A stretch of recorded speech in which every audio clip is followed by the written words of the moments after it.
39. Mm,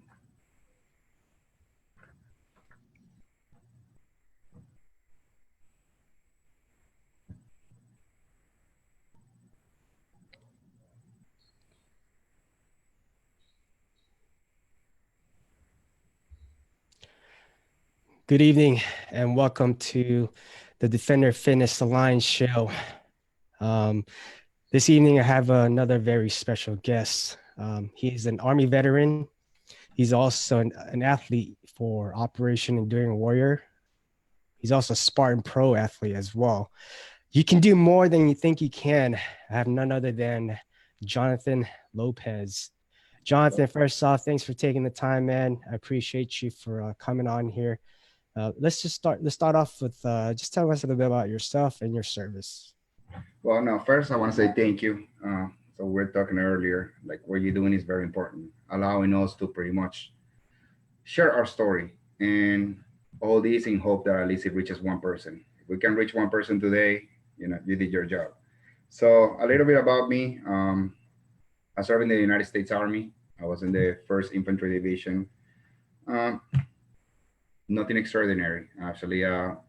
The infantry soldier, went through airborne school, ranger indoctrination program. I was pretty much following the path to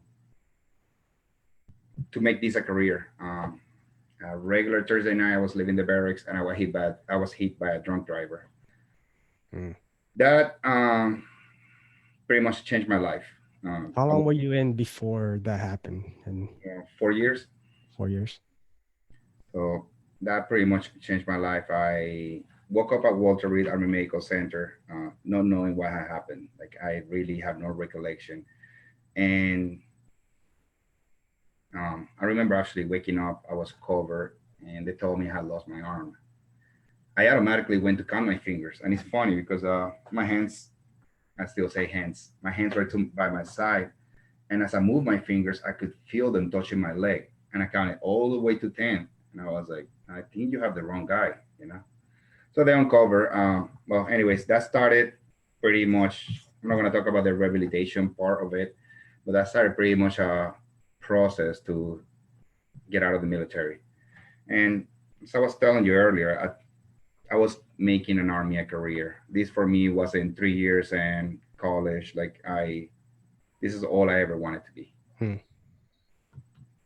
So you were serving for 4 years. One night you went out and you said, like you said, you got hit by a drunk driver. Now all this happened. How did you, did you get out of that dark time? What kept you motivated and inspired to continue on? So it it was years before I was able to get out. When I retired from the military, I pretty much followed the steps. I used my GI Bill. I went to college, but you gotta remember during this time we're pretty much in the middle of war, Hmm. and all I keep hearing is about friends of mine dying in Iraq, and if our unit got hit by an IED, and I thought that's where I belonged. I thought that's where I needed to be. College had no sense. Like college had no meaning for me whatsoever. It was just following the steps. You get out of the military, it's called vocational rehabilitation. So I was supposed to learn a new trade, and I wasn't interested. Like there was no drive for me. Like all I kept seeing was friends passing away, and I just wanted to be there. I mean, I had a lot of injuries. Besides my amputation, I had 7 fractures on my leg, one being an open fracture. The bone went through the skin, and I just rely on narcotics and drinking. So what can you give us like an idea of the timeline? What year was this when 2003, I 2003? started college. So I was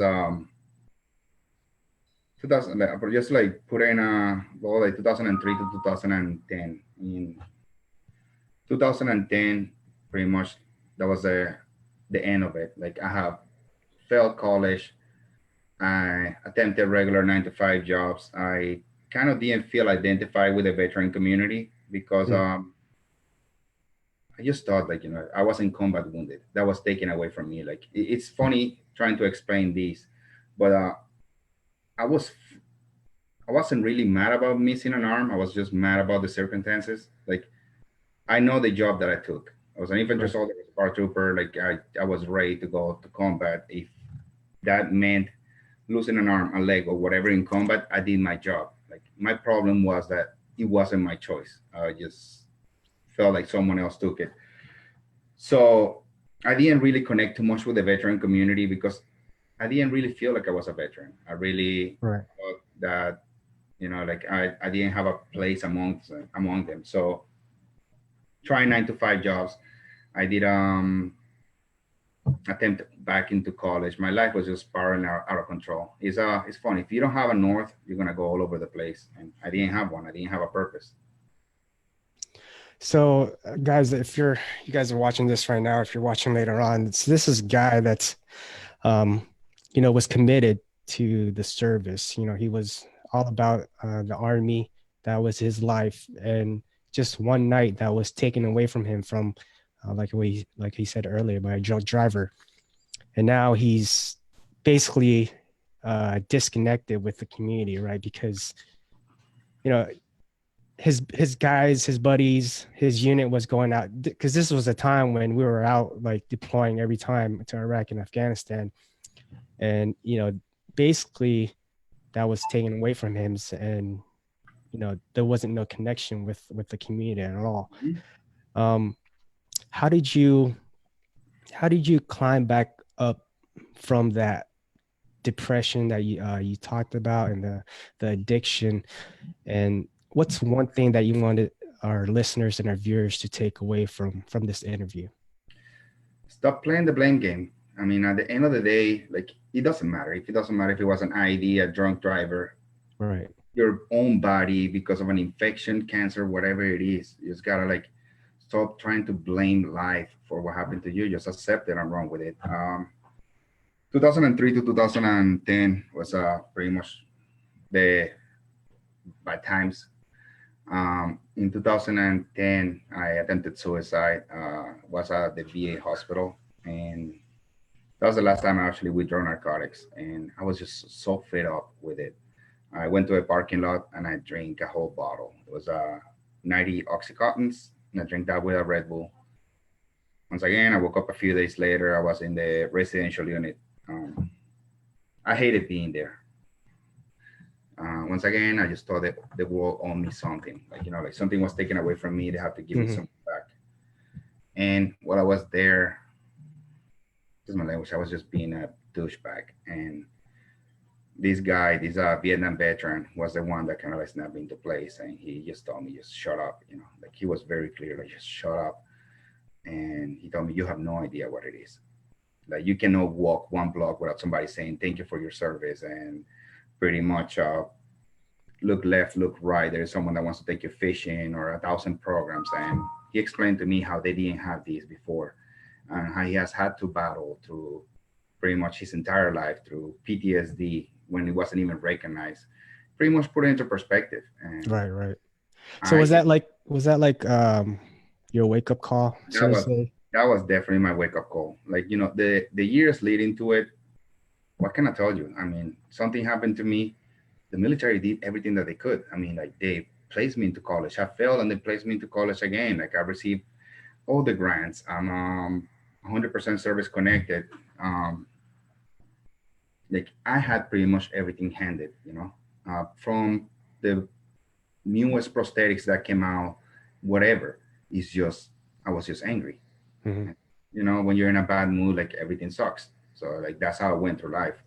I lost that sense of entitlement, and I just got out of there. And I guess the first thing that I had to do, you know, there is no way that you can go outside and let me go help people. Let me like you have to take care of yourself. And I believe that starts with fitness. I believe, uh, I mean, like your well-being is fitness. Is Well, like you can't take care of anybody if you can't take care of yourself, right? yes, I sir. mean, it all goes back to like you said, your well being and making sure you're okay before you try to help anybody else out. So going back to this time, you talked to this Vietnam veteran. You, that was kind of like your wake up call.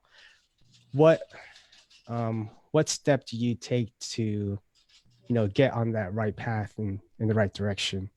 How did you how did you discover Operation Enduring Warrior, and how did you get involved?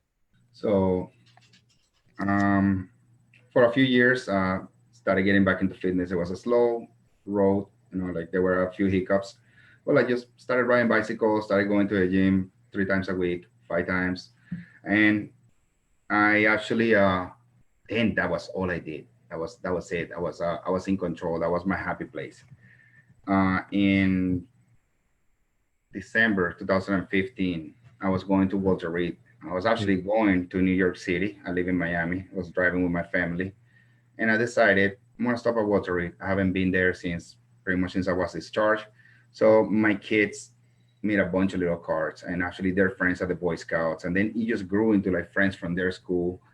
And through social media, I had a friend. She's from Pennsylvania. She reposted this on her page, and there was this guy, Rick Colbert. He sent me a message, and he was like, "You look like a tough guy. How about a workout?" So I remember telling my wife, yeah, I remember telling my wife, I was like, "Babe, pack my shoes. I gotta go kick somebody's ass. Who's this guy? What about a workout?" So we got to Walter Reed. I was just doing this just to teach my kids a little bit about our nation's wounded veterans. So we got to Walter Reed, and I'm looking for this building where he's telling me to go. It's sort of like a CrossFit box. And telling him where I am, he tells me, "Do you see a guy in a wheelchair? Just follow him." So this crazy guy with one leg going downhill happens to be Earl, mhm. and follow him. I think it was supposed to be an hour workout. We were there from 7 to 11 o'clock at night. I remember actually they were all wearing the shorts with the Operation Enduring Warrior logo, and I have seen that shield. Um, Impossible not to see it. I just didn't really at that time. I didn't know what Operation Enduring Warrior was. When I don't know if well now because you have met a few of us, but like when I saw pictures on Facebook or Instagram, whatever, of these guys wearing a gas mask and just taking on all these challenges. They're scuba diving, skydiving, climbing mountains, doing all this crazy stuff. I didn't see it as an organization that was helping our wounded veterans. For me, this were just a bunch of badasses. This was like SEAL Team 7, they just I just killed Bin Laden. I'm bored today. I'm gonna go climb a mountain with a gas mask. So they were actually they told me more about the organization, and one thing led to another one. 2 months later, I was doing my first run with them. I was their honoree, which so the group, the way it works is that they have a group of athletes, and the honorees they're wounded veterans, and they are there by your side to ensure that you accomplish your mission, whatever it is.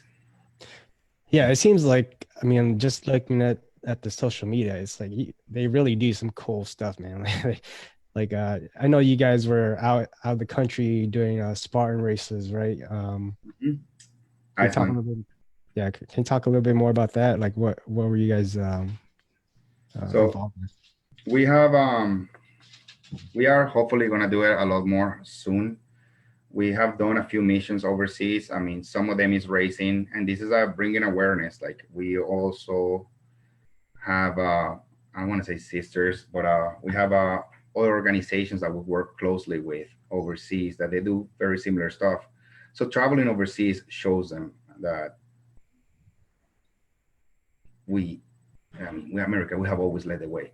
Like it shows them what they can do. It shows the other soldiers how to take care of their own. We're actually looking forward to 2019 Hmm. to do some humanitarian missions.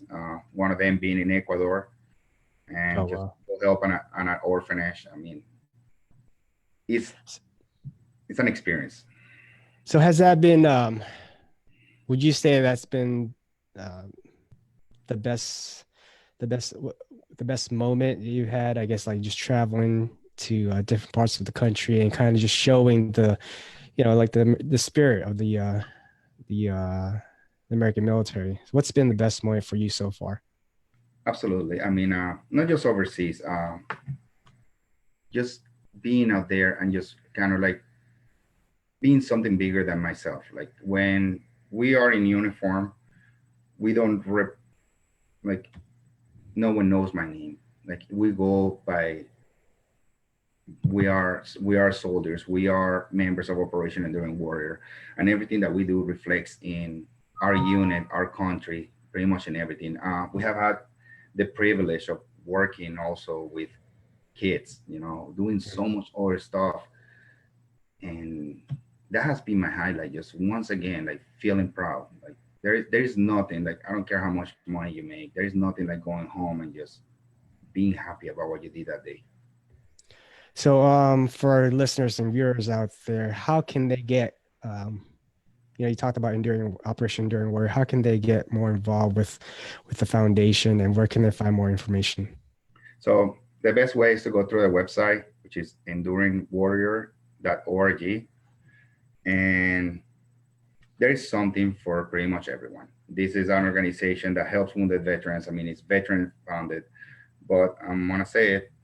Our heart, pretty much the blood of this organization is the community ambassadors, and these are everyday people. These are not combat wounded veterans, no law enforcement. These are just your everyday people that behind the shield they pretty much help their community, and Mhm. they just organize and they go to fundraisers and 5Ks and support um, runs for cancer. These are the guys that every single day. Um, the mass team, like we always say, is 10% of the job. 90% is behind. Is all the people that every single day is doing everything. So anyone that is listening, I can tell you, just go over there and you can be a part of it. Just be, do, show up, just be there. Right, right. You mentioned about law enforcement, and you also mentioned about Task Force Sentinel. Can you tell us a little bit more Yes, about sir. that? So I'm really absolutely yes, sir. I'm really happy about it. So Task Force Sentinel is our newest program, and what it is that's our blue team. So say we're multi-campus, our blue team, and that's the team that supports and helps our nation law enforcement injure police officers. And so I'm really happy about this program, and I'm gonna tell you why. Um, to begin, I mean, it's personal. My brother is a police officer, Hmm. and going back at what I was talking about the Vietnam veteran, you can't walk down the street without somebody saying thank you for your service, right? I believe that now, don't know how, but I believe that now the police officers are going through a really, really dark time. They're living an era where they're out there pretty much putting their lives at risk. And at the end of the day, what are they getting? Their fingers point at, being blamed for acting in their defense. They're always, like they're going through a really bad era. Um, Police officers get wounded every day, just like soldiers, and they don't have what we have as far as a community. Like when I got hurt, and I got hurt in Germany, all of a sudden I'm a Walter Army Medical Center, which is it's an amazing place. So you're like around these other wounded soldiers, and everyone is joking around, pretty much like that military dark sense of humor. They're like, "Oh, so you're missing a left arm? Awesome! I know a guy missing a right, so you guys can buy gloves." And I'm like, "Dude, I just got off missing my arm." But like, law enforcement doesn't have that. Like, once they get hurt, they usually go to a regional hospital or whatever is in their city, and they're pretty much on their own. Right. And actually being able to give back to these guys is an amazing thing. So right now uh, they're pretty much running with us, and they are running the same programs. CJ Jacobson, which is the program manager, he's scared of heights, so he's gonna go skydiving with us pretty soon, just to raise money for the organization. That's awesome, man. And yeah, just I going mean, back to your point about the law enforcement, they really don't. Veterans, we have a lot of organizations and foundations that really help us a lot, especially within the past 10 to 15 years. And like you said, seems like nowadays with law enforcement, more people are just looking at, hey, the negative, right? Mhm. Nobody talks about the daily sacrifices that they make, and day in and day out, just every day protecting our community and our neighborhood. And that's something that commend Operation Enduring Warrior for doing. Yes, sir. It's been a journey. We actually have done two runs together, but we're looking forward to a great 2019. I mean, the response from the law enforcement community has been amazing. This is something that hasn't been done. That's awesome, man. So, Jonathan, you've been through a lot, with the accident, going through some dark time, and even attempting suicide, and now being involved with Operation Enduring Warrior and helping out, the community and just people in general out there. I want to ask you, what's led you to become the man that you are today? I want to say there's a few people in my life that I need to thank, and I mean, one of them being my wife. Um, One thing that I always see through social media posts or whatever is, like, oh, I go to prove people wrong, to prove the haters. I really don't give a crap about those people. Yeah, There's a lot of people that have really been there for me when I didn't even really believe, and that's what keeps me going. I'm my kid's hero right now, and I wanna. I don't want it to ever be disappointed. I don't want it to. I want to disappoint my wife. I don't want to disappoint any of those people that actually believe in me. That's what keeps me going. yeah. I mean, that's a great point. I think people nowadays kind of fall into that temptation, right? Like proving people wrong and Hmm. trying to do something for just to for other people. But I think we should focus more on our family and how we can take care of them as well. Yes, sir. Um, so Jonathan, what's your definition of being fit and why is it important to you? My definition of being fit is physically, mentally. You have to be ready pretty much at any time to take on a challenge. If I was to tell you right now, hey, tomorrow we're gonna go run 10 miles. We're gonna go do a 10-mile obstacle course. Shouldn't have to hear anything back from you, but yes, and at what time. There's no like, oh well, let's train for 3 months. Like you shouldn't have to train for 3 months. Like every single day, you should be prepared. Why? Because that's life. Like honestly, like if you can handle something today, like, then you have a problem. You should be able to take on anything. So being fit is being physically strong, being morally straight, and being mentally prepared to pretty much take on anything. I guess it's those three. So how does nowadays a lot of people make a lot of excuses, right? I mean, if I'm standing next to you, I'm not definitely, you've been through a lot and definitely gonna make those excuses. But what would you recommend those people watching like, hey, like they tell you like, oh, I don't have enough time, I can't really do this because of this. What's your recommendation for those people? To them, honestly, then step to the side and let the rest of the people who want to do it.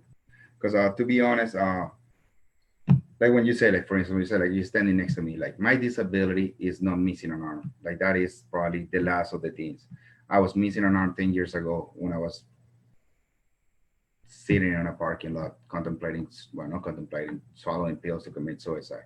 I'm missing the same arm today. What has changed is my mindset. And I believe that, yes, we can encourage people to change it, but it's within them. Like, we set our own limits.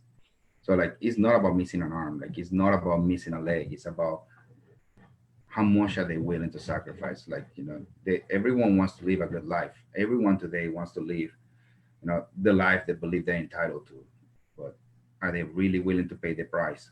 uh, I'll tell you that what I'm doing today, it's probably these are the best years of my life. It's amazing, Mhm. but it comes with a price. Like I'm like, usually exhausted, I'm sore, I'm like, like my toes are like taking turns to see which toenail is gonna fall this week.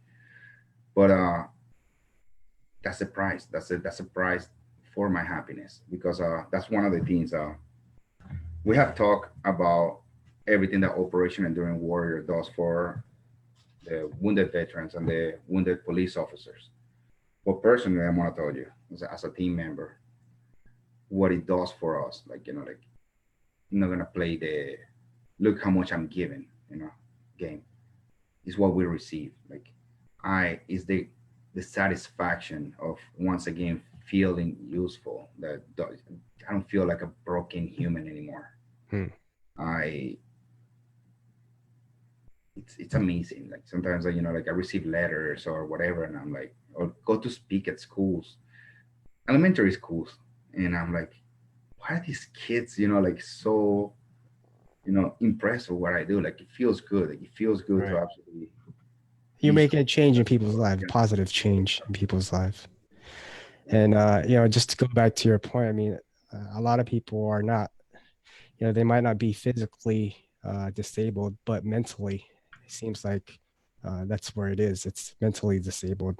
They can't get that mindset right. That is the hardest one to overcome. Definitely, definitely. So, Jonathan, coming up to the last portion of our interview here, guys, just make sure you guys check out Jonathan, check out Operation Enduring Warrior.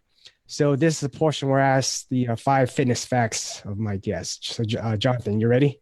Yes, sir. All right. So, first question: what's your favorite workout? My favorite workout is the Murph. Try to do it Murph. every Monday. Definitely. And what's your least favorite? It's a Murph. I do it every. Murph. Yep, definitely. Yes, sir. And I believe it's just a combination. It's the running that I hate, and then you have to go and do so many push-ups and so many pull-ups, and just overall, one of the things that I enjoy. I have never posted my time. I don't care what somebody else's time is. Is Right. sometimes I'm 5 seconds faster than I was last week, and I'm happy. And Right. some more ones, you know what? I'm 30 seconds slower, which shows me that I have to work, that you can't slack off. Yeah, your only competition is yourself, man. Stop Yes, sir. comparing yourselves to others. Mm-hmm. And just going back to Murph, I mean, like going through it, doing it sucks, but at the end, when you complete it, it's like it's a great feeling. Yes, sir. It's an amazing fit. Next question: if you had to choose one person you could train with, who would it be and why? Oh, my teammate, Earl Granville. That's an easy one. I love working out with that guy. We travel a lot together, so we usually try to hit any small gym, whatever it is, even if it's the hotel. And it's going back to when you asked me about fitness. What is fitness? It's not just cardiovascular or like chest day. Let's see how much you can deadlift. It's a combination of all three things. And actually, like working out with him, I've always enjoyed it because I mean, like we try to figure things out. Like he usually helps me with things like like when we're doing chest, it's balancing on the other side, or we do squats together. So it's more than just a workout; it's a training experience. And I mean, we usually talking about upcoming events and how we can make it better, how we can create a bigger impact. So that's the best workout. It's muscles, brain. That's awesome, man. Gotta Hmm. have that workout buddy as well, man. Yes, Earl's sir. a pretty good dude. So recommend a book for our listeners to read. So I just finished reading Racing Man. I forgot by Eric. I forgot his last name. So it's an amazing book. I'm gonna tell everyone it's not just for men raising their sons, like be a woman raising their daughter or a man raising their daughter. It's an amazing experience how we pass pretty much all of our experiences from the military into creating better adults. And I mean, if anyone out there has the time, read it. It's a great book. Raising Men by Eric Davis. That's That's it, sir. all right. And tell us your favorite quote and why. Hmm. Die first, then quit. Die And first, then quit. that's I have to learn that one the hard way. I have to learn that one the hard way. I have quit many times in life. So one of them being days before I got hurt. I was a special forces assessment and selection, and we're going for the long walk. Land nav. It's like 70 miles, some crap like that. I have no idea. And I just SF did exactly what they were designed to do, which is pretty much test your will. How much are you willing to sacrifice to be here? Hmm. So we have just come back from deployment. I'm pretty sure you know the barracks, big screen TVs, parties, and that's where my mind was. Like I was just like, why am I doing all this? You know, like I had applied to go through SF before we deployed, and they didn't allow me because everybody need to go on deployment. So when I came back, that stupid amount of money that I never had before.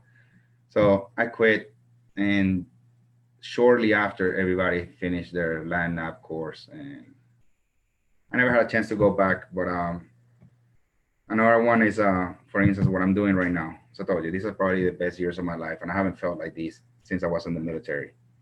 When I lost my military career, I quit. I quit in life. I quit being who I was, and look where I am today. Like, what if this ends? Like, what if Operation Enduring Warrior ends? What if I lose my wife, my kids? What am I gonna do? Quit? How would I know what's after? So Right. keep going, man. Embrace the suck. That's it, Eventually, man. everything ends and everything changes. Yeah, that's it. It's just if that's the whole message, man. Just keep moving forward. There's always gonna be the next step, and just take that next step forward and see where it takes you. You know. You said we're near the end, so I'm gonna turn the table a little bit because I want to know about you. Because honestly, we had a few minutes before the conversation started, and I told you I appreciate so much what you do because we didn't have it back in 2003. We didn't have social media. We didn't have the stories, and Right. I believe what you do is very important. So tell me, what's your why? Why are you sitting behind that microphone? You know, like researching all these strangers and spending your time doing this. Well, for me, man, it's not just making an impact in my family, but I feel like there's a greater purpose that I can serve, and one of which is serving our community, our veteran community. Um, I just want to do my part, man. Just try to give back as much as I can, and that's it, man. I want to share people's story. I love, I'm not much of talking about myself, but I love hearing other people's experiences and journeys, and it kind of, you know, in a way, a selfish way, it kind of inspires me. But hopefully, for someone that's listening out there, hopefully, it inspires them. And if they're going through some bad times right now, hopefully it can change someone's life. And that's all about. That's what this is all about, man. Just changing people's lives for the better. Listen, what you're doing is very important. Wanted you to know that. So thank you. I appreciate it, man. And um, I got one final question for you. So, Jonathan, how can I further help you? You know what? Actually, it's something very general, but how can you help me? Like, it's what I always tell people. Like, be the type of person that is, worth dying for. And when I say that, I'm not talking about me. I'm talking about our soldiers overseas. It's like I don't need anything in particular. I'm not gonna tell the listeners nor you like oh you can go to our organization and raise money or whatever.